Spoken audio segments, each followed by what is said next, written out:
Evening YouTubers. I'm reporting from the Husky office in Scotland because we're at the Imp National weekend, and this is the quietest place I could find to do a little introduction to tonight's video. I do hope it makes it for 7 o'clock. It's 5 o'clock now and I've got to get it uploaded, so I'll crack on brief here. I just wanted to say thanks to all subscribers. We're nearly at 2,000, which is double. So it took me like 15 years to get to 1,000 and then 2 months to get to 2,000. So that's great. Thanks very much for your thumbs up, interest and all the rest of it. That's great. And the guys who've got the t-shirts that won them, they've arrived. I picked them up on Wednesday. I just need to come back off my holiday and get them posted out to you. So I'll sort that out when I get back. I'm in Scotland. Been an absolutely amazing weekend. The Scottish guys, they're so hospitable and brilliant. We've had a great time. The Imp National weekend, for the people on here that don't know what it is, it's like a pilgrimage for all the Hillman owners. They all drive to wherever they have the national weekend every year, and we all camp in a field and get drunk together, and it's just brilliant. And we've been on loads of runs. The roads up here, absolutely amazing. I mean, Scottish roads, it'd be worth moving here just for the roads, you know, because where I live, it's just traffic light Grand Prix. Anyway, this week's content is a bit scatty. I didn't have much time and I was rushing to get ready, so we've got a little bit of this, a bit of that, a bit of a drive shaft UJ change just in case you fancy doing it yourself. I've tried to do a bit of a step-by-step. We've got an engine that was due to come to Scotland with me which went poorly on the dyno, so we look at why that went poorly. And what else have we got? We got a bit of a drama when we were driving up here with the ambulance train when the tyre went all funny, and the wife was telling me that the ambulance had got a vibration. I was like, it's just the road surface, there's nothing wrong with it. But then she was right, I was wrong. So it's not the usual video where we have lots to show you, but it should be okay. And at the end, a little treat for the Hillman crew. We've got a load of pictures of the Hillmans in Scotland. Brilliant, some fun. The quality of the cars at this place, amazing. And yeah, I'll let you see them at the end.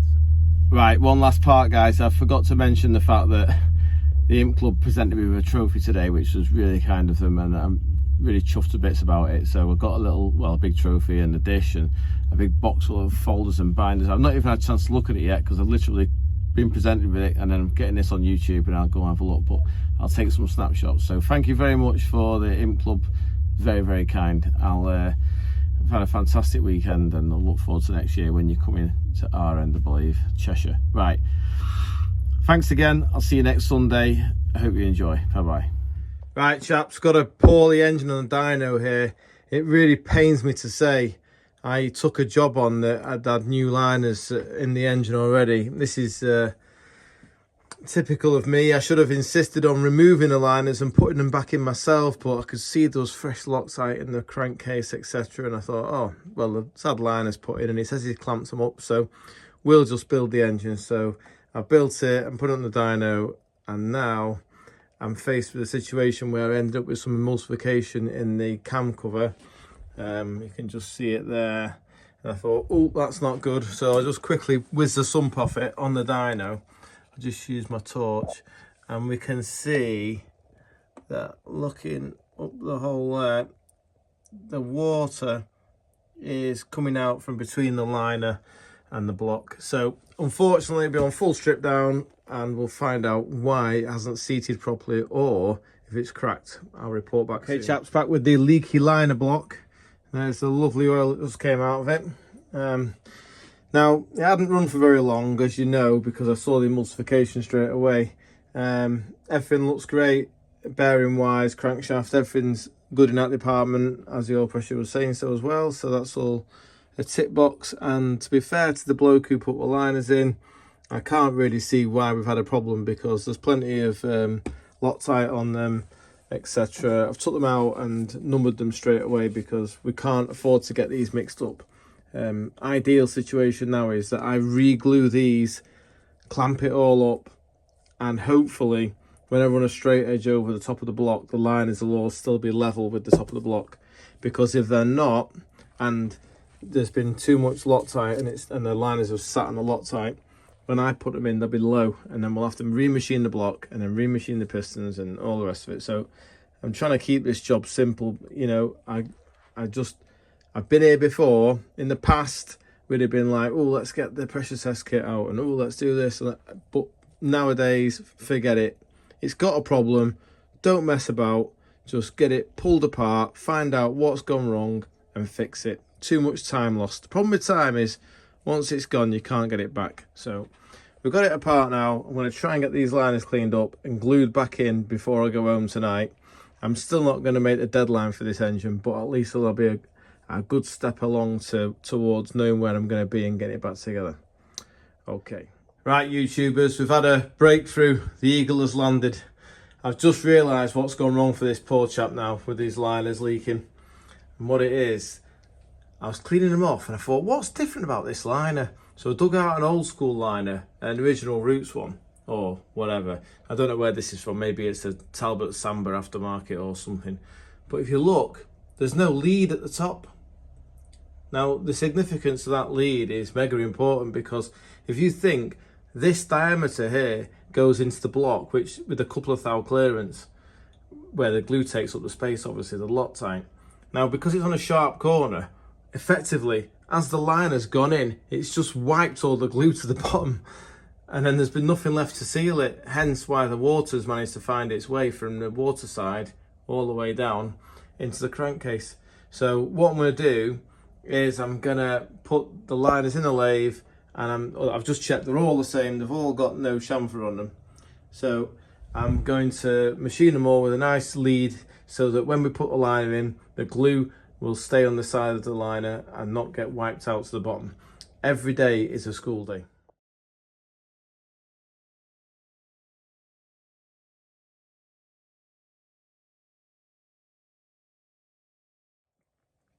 Okay, I've cleaned the block and I cleaned the liners, inspected it as best I could, and I couldn't see any reason as to why this won't work perfectly well now that we've got the liner with the nice lead on it.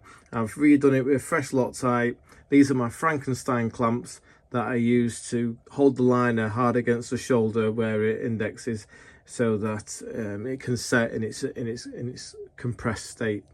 And then we release it all in 24 hours time and have a look to decide if the block needs machining to make the liners level again. Just in case they were sat on crud before, they'll obviously, now that they're clean, they'll be sat low. But I'm hopeful, from what I can see, just running a straight edge over it, that everything is level, and we'll be able to get away with a quick faceplate and get this thing built back together.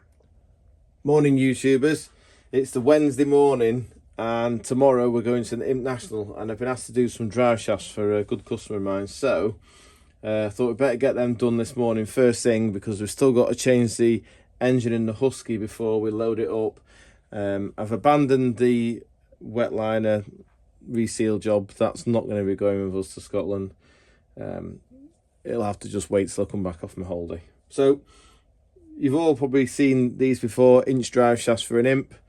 And real common issue is that these universal joints, the needles get water inside and then they seize and they go all notchy, and you get a clunk when you set off in your Hillman. So we're going to put some new universal joints in them.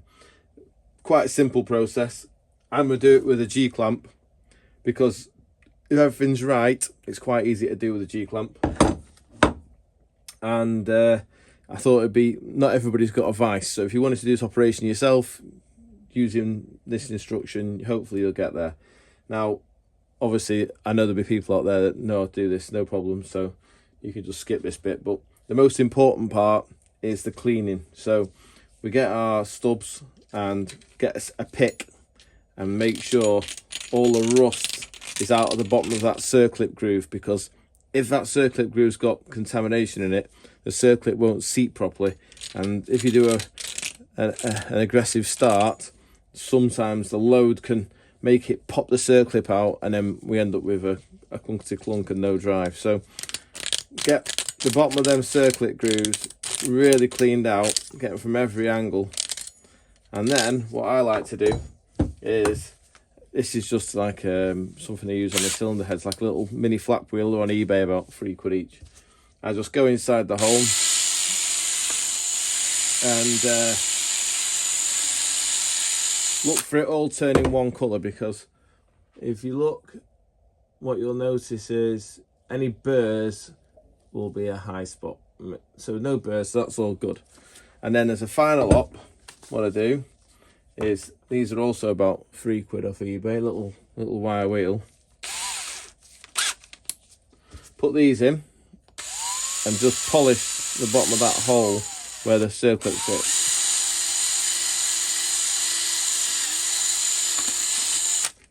So you can see now, that's it quite well. Okay, just on the zoom in there, so we can see now that the groove is nice and clear, ready for the circlip to sit in it.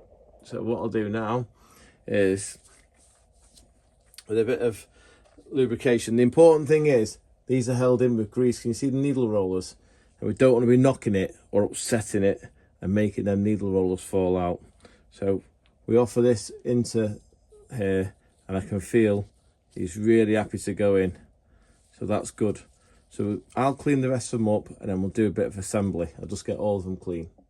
Okay, I've got everything clean now, and I like to start by putting the half a UJ in the output shaft then. So I've got everything clean, but I've not painted it. That's because last time I painted them, by the time I'd finished mauling them together, they were all chipped and battered. So I'm going to use a little bit of lubrication here.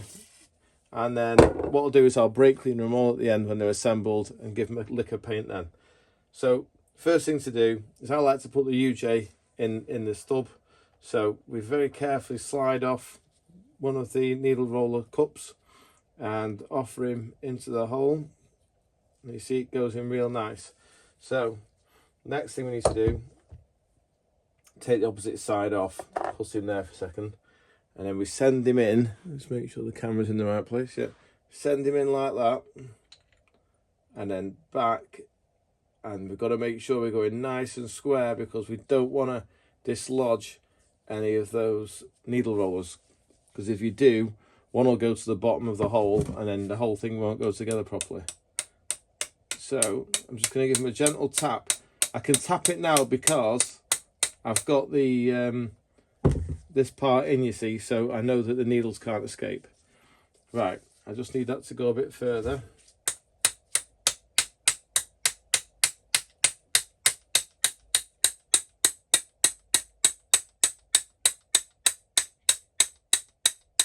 Just to this level like that.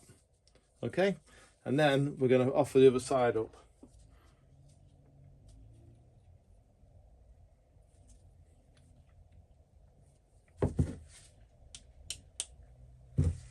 Right, now I slide the UJ half over this way, just so he's just starting to enter the needles so they can't fall out. This is where a vise is handy, because if you had a vise now, you could squash it. And what I'm going to do is use the G-clamp now to start squashing the outside cups into position. I hope you can see that. I'll bring it closer in a second. Okay, so you can see I'm just using the pressure of the G-clamp to send them in. What I'll do is I'll send one side all the way past so I can get the circlip in, which is this one.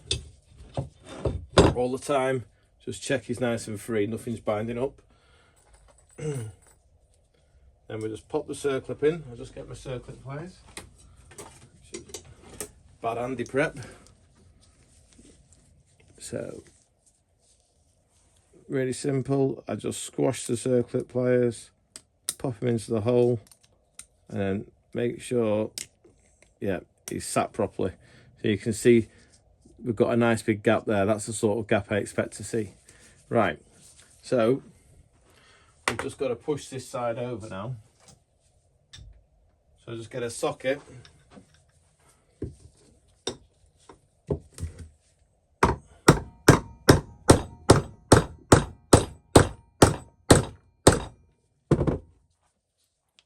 And send him back. You can see that it's still nice and free. Obviously I can see that this one stuck out more.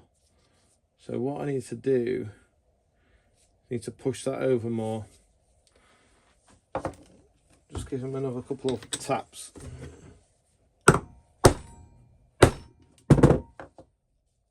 Right, I've got the circlip groove in sight now, so I know that I can pop the circlip groove in, the circlip in position.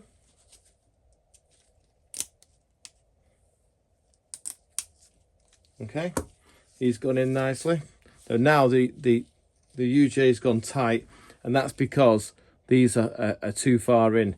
They're not sat back against the circlips. Now we can sort that out, but not yet. But it's not, we just can't run it like that. It's not a problem for it to be like that for the next 5 minutes, okay? So I'll prep the next part, which will be putting the shaft part on. Right, the plan was initially to do this without a vise, because obviously some people at home haven't got a vise. But I haven't got an extra pair of hands now. I'm just chasing it around the bench. So I just got this little vise here just to hold this in position. But if you didn't have a vise, you could G-clamp it to a bench or whatever. It's just easier if it's held still. So same procedure again. We're going to lube him up with a bit of lube. And then take the cups off the UJ very carefully, keeping the needle rolls in position. And then we'll offer one in one side like that, as far as he'll go. That's gone in real nice, that one. And then what we'll do is pop that into the other side like that, across, and then back into the needles, so they're all safe now. And then we do the same with this side. So bringing back halfway across so the needles can't escape. There you go, that one's gone together really nice. Right, so now I've got to do is I'll start winding in with the G-clamp, and as soon as I see the circlip groove appear, which I've done on this side, I can now put the circlip groove on that one. Circlip in the groove, I should say. Get your words out, Andrew.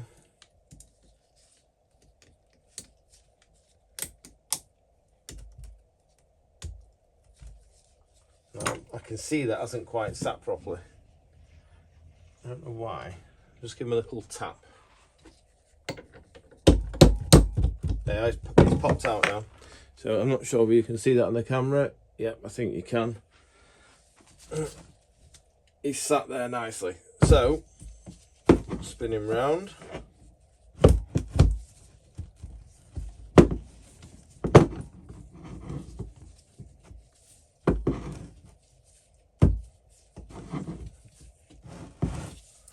And we'll try and send this one home now.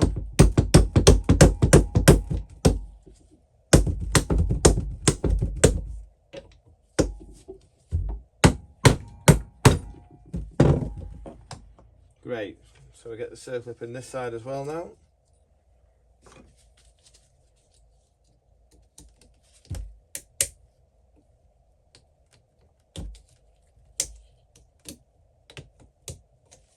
Again, the circlip's not quite sat out properly. Give a little tap. There you go. You see the circlip's sat perfectly now. So that's it together, but it's not the end of the job. Because what happens is, you can see there's quite a lot of resistance in the UJ, and that's because the cups are pushing hard. We need to push the cups back hard against the circlips to make it work properly. So we check all these circlips look even, they're all even. Right, sorry about that, I just had the wrong hammer. I didn't want to put any burrs on it. So what I'm doing here is probably the most important part of the operation, is I'm just pushing the cups hard back against the circlips so that the UJ is not tight. So it's just a simple case of a whack there, a whack here, and then we'll do this one. No, that's not going to work, is it? What we're doing? Yeah, I need to hold it here, don't I? Sorry, because I'm holding it, I want to send it that way. And I can feel instantly the UJ has got no resistance at all. It's lovely. So that's perfect job, that. We'll get the next one done, get them painted up, and off to the customer.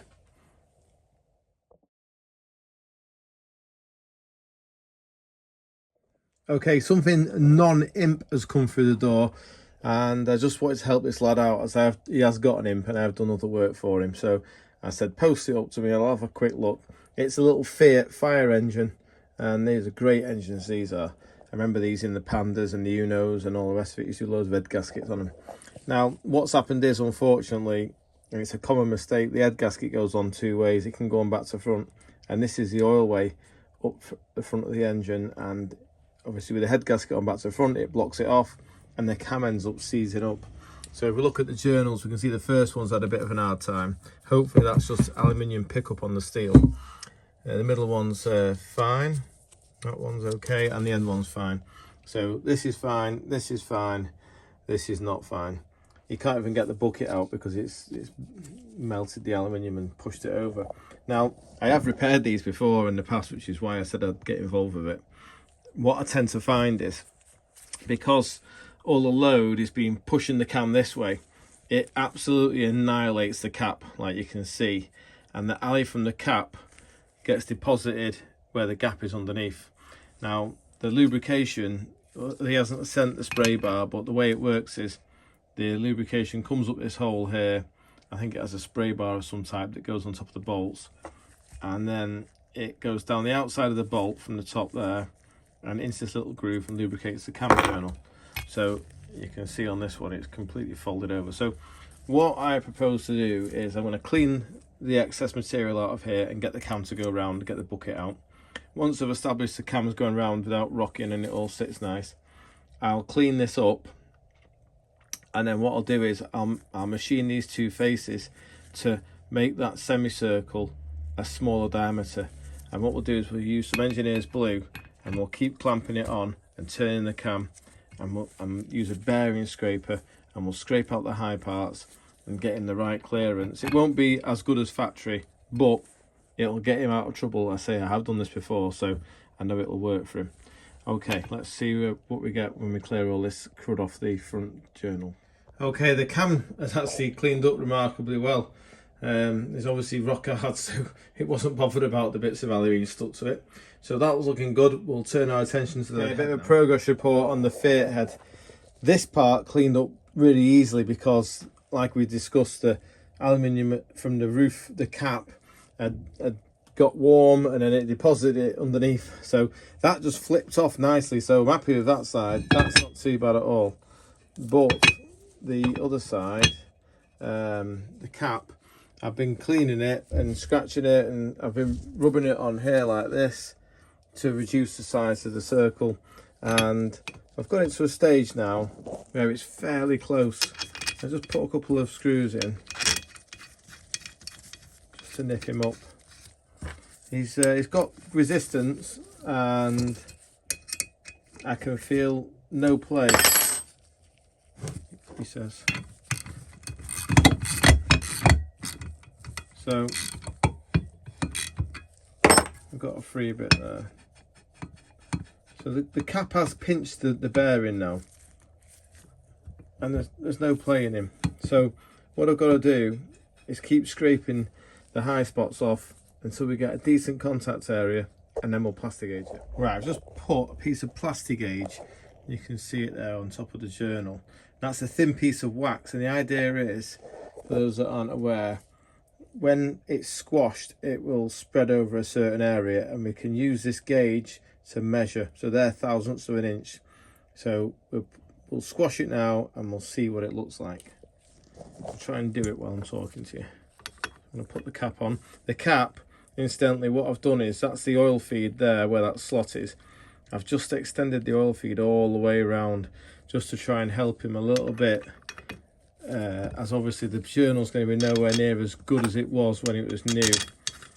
I'm just hoping that it's going to hold it and get him out of trouble so that the job will work again. I'm pretty confident. Right, just pinch that.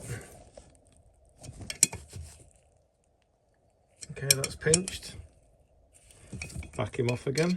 What we're doing here is we're just simulating in its tightened state, which will give us the clearance that we're looking for, so we can see if we're anywhere near, if it's massive or it's got no clearance. Right, okay, so we can see that the first half of the bearing is looking like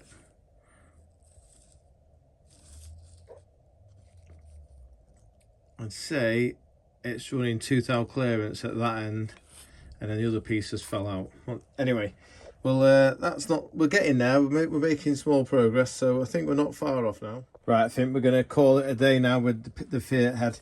I've plasticated it again now after fettling it a bit more, and we're going to settle with this. It's basically between 3,000 and 4,000 clearance. It does taper off a little bit, but I'm sure it turns nicely. I think it'll be absolutely fine and work a treat for him. So we'll get this wrapped up now. Bergerac, if you had 2.5 hours before home time and you had to load a car to drive to Scotland for the weekend, what would you do? Well, I definitely wouldn't be standing out in the rain about to do an engine swap, that's for sure. Right, well, we're not going to Scotland with a scabby old 875 in.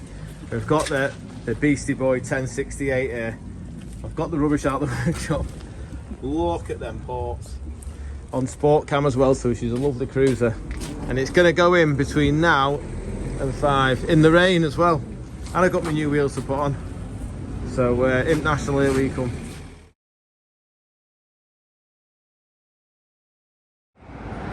Little update for Imp 60 2023. We're travelling down the M74 and Jem said, Andy, the van's got a vibration. I said, it's just a road surface, don't you worry. But look at that for disfigurement. The tyre is absolutely cream crackered. Maybe we get on her. So she was right. It's got a problem.